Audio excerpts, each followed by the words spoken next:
Hello welcome back Aisha's കിച്ചണിലേക്ക് എല്ലാവർക്കും സ്വാഗതം. എല്ലാവരും സുഖമായിട്ടിരിക്കുന്നു വിശ്വസിക്കുന്നു. അപ്പോൾ ഇന്ന് വന്നിട്ടുള്ളത് പഴംപൊരിയുടെ റെസിപ്പിയുമായിട്ടാണ്.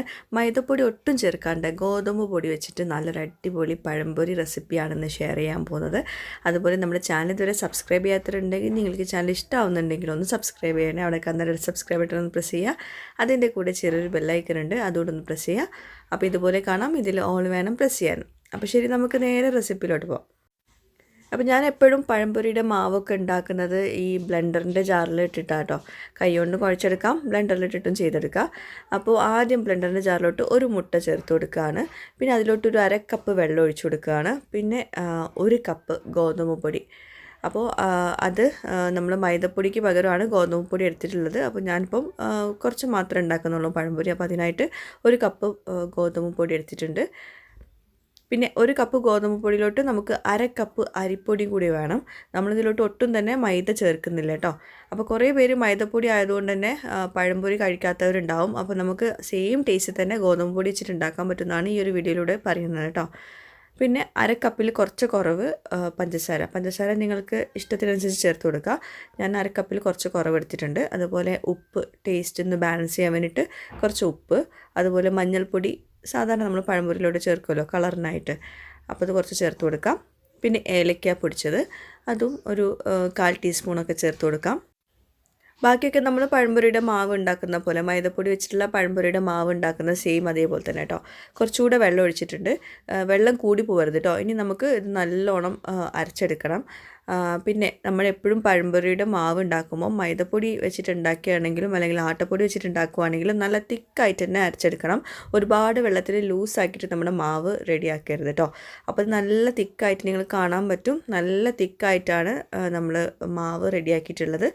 ഈ ഒരു തിക്നെസ് വേണം, എന്നാലേ നല്ല പെർഫെക്റ്റ് ആയിട്ട് നല്ലോണം സോഫ്റ്റ് ആയിട്ടുള്ള വീർത്ത് പൊങ്ങിയ പഴംപൊരി കിട്ടുകയുള്ളൂ. ഇനി ഇതിലോട്ട് നമ്മൾ എടുത്തിട്ടുള്ളത് കുഴപ്പമില്ലാത്ത പഴുപ്പുള്ള പഴം കേട്ടോ. വല്ലാണ്ട് പഴുപ്പ് കുറഞ്ഞതും എടുക്കരുത്, എന്നാൽ നല്ലോണം പഴുപ്പ് കൂടിയതും എടുക്കരുത്. പിന്നെ ഞാൻ വലിയ നേന്ത്രപ്പഴമാണല്ലോ, അപ്പോൾ അത് ഞാൻ അത്രയും വലിയ നേന്ത്രപ്പഴത്തിൽ നമ്മൾ പഴം പൊരിക്കുവാണെങ്കിൽ അത്ര ടേസ്റ്റ് ഉണ്ടാവില്ല. അപ്പോൾ അത് ഇങ്ങനെ കേട്ടോ കട്ട് ചെയ്യുന്നത്. അറ്റം ഞാൻ കൂട്ടി കട്ട് ചെയ്യുന്നില്ല. അപ്പം നമുക്ക് നേന്ത്രപ്പഴം നീളത്തിൽ കിട്ടും വേണം, എന്നാലോ അത്ര നീളത്തിൽ വേണ്ടേനു. അപ്പോൾ ഈ ഒരു പഴത്തിലാണ് കട്ട് ചെയ്തെടുത്തിട്ടുള്ളത്. പിന്നെ ഞാൻ പുറത്ത് വെച്ചിട്ട് പഴംപൊരി പൊരിക്കാമെന്ന് വിചാരിച്ചിട്ടാണ് അങ്ങനെ പുറത്തേക്ക് വെച്ചിട്ട് അടുപ്പ് കൂട്ടിയിട്ടുള്ളത് കേട്ടോ.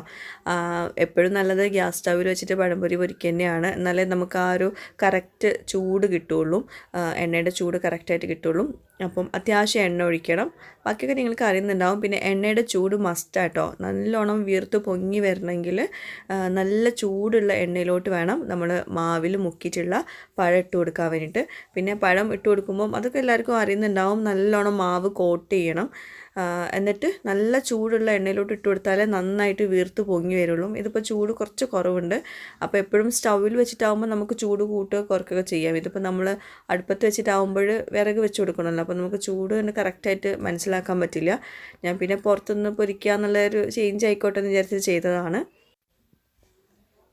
അപ്പോൾ അത് ഇട്ട് കൊടുത്ത പാട് നല്ലോണം ഇങ്ങനെ പൊങ്ങി വരണം, മുകളിലോട്ട് ഇങ്ങനെ പൊങ്ങി വരണം. അതാണ് നല്ല പെർഫെക്റ്റ് ആയിട്ടുള്ള പഴംപൊരി. അപ്പോൾ ഇത് കുറച്ചൊന്നും ഇങ്ങനെ പൊങ്ങി വരുന്നതൊന്ന് കുറഞ്ഞിട്ടുണ്ട്. അത് നമ്മുടെ അടുപ്പിൻ്റെ അടുപ്പിൻ്റെ എണ്ണയുടെ ചൂട് കുറച്ച് കുറഞ്ഞതുകൊണ്ടാണ്. അപ്പോൾ നല്ല ചൂടുള്ള എണ്ണയിലോട്ട് ഇട്ട് കൊടുത്തിട്ട് പിന്നെ ഒന്ന് ചെറിയ ഫ്ലെയിമിലാക്കി വെക്കണം. അപ്പോൾ അത് നമ്മുടെ എന്നാലും നല്ല പെർഫെക്റ്റ് ആയിട്ട് തന്നെയാണ് വന്നിട്ടുള്ളത്. എന്താ പറയുക, വല്ലാണ്ട് അങ്ങോട്ട് പൊങ്ങി വന്നിട്ടില്ല, പക്ഷെ നല്ല സോഫ്റ്റ് ആയിട്ടാണ് വന്നിട്ടുള്ളത്. അതുപോലെ തന്നെ മുട്ട ചേർക്കുന്നതുകൊണ്ട് തന്നെ പഴംപൊരിക്ക് നമ്മുടെ ഈ ഒരു ഇതിൻ്റെ ടേസ്റ്റ് ഉണ്ടല്ലോ, ഗോതമ്പ് പൊടിയുടെ ടേസ്റ്റ് ഉണ്ടാവും എന്നൊക്കെ കുറേ പേര് കൺഫ്യൂഷൻ ഉണ്ടാവും. അങ്ങനെയൊന്നുമില്ല. കുറേ പേരൊക്കെ ഗോതമ്പ് പൊടി വെച്ചിട്ട് പഴംപൊരി ഉണ്ടാക്കുന്നവർ തന്നെ ആയിരിക്കും. എന്നാലും ചിലരൊക്കെ വിചാരിക്കുന്നത് മൈദപ്പൊടി വെച്ചിട്ട് മാത്രമേ നമുക്ക് പഴംപൊരി ഉണ്ടാക്കാൻ പറ്റുള്ളൂ പെർഫെക്റ്റ് ആയിട്ടെന്നായിരിക്കും. അപ്പോൾ അതുകൊണ്ടാണ് ഞാൻ ഈ ഒരു വീഡിയോ ഷെയർ ചെയ്യുന്നത്. തീർച്ചയായിട്ടും ഗോതമ്പ് പൊടി അരിപ്പൊടി വെച്ചിട്ട് നമുക്ക് നല്ല അടിപൊളി ടേസ്റ്റിലുള്ള പഴംപൊരി ഉണ്ടാക്കാൻ പറ്റും. പിന്നെ ലാസ്റ്റ് പൊരിച്ചതൊക്കെ കണ്ടോ, നല്ലോണം വീർത്ത് പൊങ്ങി വന്നിട്ടുണ്ടായിരുന്നു. അപ്പോഴേക്കും എണ്ണയുടെ ചൂടൊക്കെ കറക്റ്റ് ആയിട്ടുണ്ടായിരുന്നു. അപ്പോൾ ഇതാണ് നമ്മുടെ ഗോതമ്പ് പൊടിയും അരിപ്പൊടിയും വെച്ചിട്ടുള്ള പഴംപൊരി. മൈദപ്പൊടി ഇതിലോട്ട് ഒട്ടും ചേർത്തിട്ടില്ല. അപ്പോൾ തീർച്ചയായിട്ടും ട്രൈ ചെയ്ത് നോക്കുക. എന്നിട്ട് എനിക്ക് ഫീഡ്ബാക്ക്സ് എഴുതിയിരിക്കാൻ മറക്കരുത്. പിന്നെ നമ്മൾ എപ്പോഴും പഴംപൊരിയൊക്കെ ഉണ്ടാക്കുമ്പം കൂടെ നല്ല അടിപൊളി ടേസ്റ്റുള്ള പാൽ ചായയും കൂടി ഉണ്ടെങ്കിൽ പെർഫെക്റ്റ് ആവും. ചിലർക്ക് കട്ടൻ ചായ ആയിരിക്കും പഴംപൊരിയുടെ കൂടെ കോമ്പിനേഷൻ വരുന്നത്. നമ്മളിവിടെ എനിക്ക് എപ്പോഴും പഴംപൊരിയും പാൽ ചായയും ആയിട്ട് ഇഷ്ടം. അപ്പോൾ അതാ നമ്മുടെ പഴംപൊരിയും പാൽ ചായയും റെഡി ആയിട്ടുണ്ട്. വൈകുന്നേരത്തെ സ്നാക്കിന് ഉണ്ടാക്കിയതാണ്. ഒരിക്കലും ഈ ഒരു പഴംപൊരിയുടെ ടെക്സ്ചർ കണ്ടാൽ പറയൂല ആട്ടപ്പൊടി വെച്ചിട്ട് ഉണ്ടാക്കിയതാണെന്ന്. മൈദ വെച്ചിട്ടുണ്ടാക്കുന്ന ആ ഒരു പഴംപൊരിയുടെ സെയിം ടെക്സ്ചർ തന്നെയാണ് ഇതിനും വന്നിട്ടുള്ളത്. പിന്നെ നമ്മളിങ്ങനെ ഇത് പൊട്ടിക്കുന്ന സമയത്ത് മൈദ വെച്ചിട്ടുണ്ടാക്കുമ്പോൾ ഒന്നിങ്ങോട്ട് വലിയുന്നൊരു ടെക്സ്ചർ ഉണ്ടാവില്ലേ, അതുണ്ടാവില്ല. ബാക്കിയൊക്കെ സെയിം ടേസ്റ്റും അതുപോലെ കാണാനൊക്കെ സെയിം തന്നെയാണ്. അപ്പം അരിപ്പൊടി എന്തായാലും വേണം കേട്ടോ, എന്നാലേ നമുക്ക് ആ ഒരു ക്രിസ്പിനെസ് കിട്ടുള്ളൂ. അപ്പം ഈ ഒരളവിൽ തന്നെ ഉണ്ടാക്കിയിട്ട് നിങ്ങളുടെ ഫീഡ്ബാക്ക്സ് എഴുതി അറിയിക്കാൻ മറക്കരുത്. അപ്പോൾ ഇന്നത്തെ ഈ ഒരു വീഡിയോ എല്ലാവർക്കും ഇഷ്ടമായിട്ടാണെന്ന് വിശ്വസിക്കുന്നു. അപ്പോൾ പുതിയൊരു വീഡിയോയുമായിട്ടോ വ്ളോഗുമായിട്ടൊക്കെ വരുന്നവരേക്കും ബൈ, താങ്ക് യു.